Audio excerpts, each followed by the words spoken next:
Do'stlar, mobil log-turuzga xush kelibsizlar. Bugungi videoyimiz Samsung telefon bo'ladimi yoki iPhone telefon bo'ladimi, talbak funksiyasini qanday qilib o'chirishni o'rgataman. Talbak funksiyasi o'zi nima deganlarga obunachilar mana ko'rib turishingiz mumkin. Bu ko'rlar rejimi bo'ladi.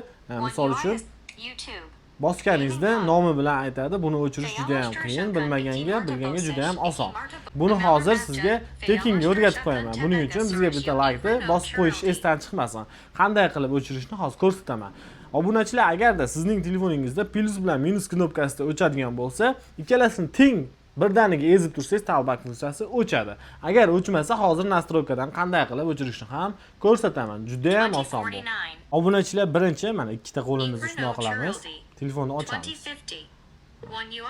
Nastroyka bo'limiga kiramiz. Parametrlarga kiramiz. Parametrlarga kirganimizdan keyin pastroqqa tushamiz. Pastroqqa tushganimizda xuddi shunaqa odamning rasmchasi, foydalanish imkoniyatlari chiqib turadi. Endi bu yerga kiramiz. Foydalanish imkoniyati. Ko'rish ishlash. Ikkala qo'limizda teng bosamiz kirish uchun. Bu funksiyamizga kirganimizdan keyin birinchida o'zi ko'rsatib turadi talbak funksiyasi yonib qolganini. Shunga kiramiz mana. Talbak funksiyasini o'chirish turibdi mana. Talbak funksiyasiga kiramiz.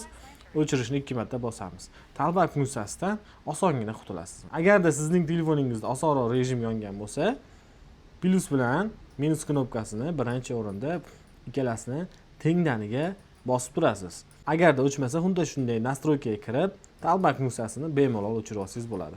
Yoqqan bo'lsa like, podpiskani bosib qo'ying.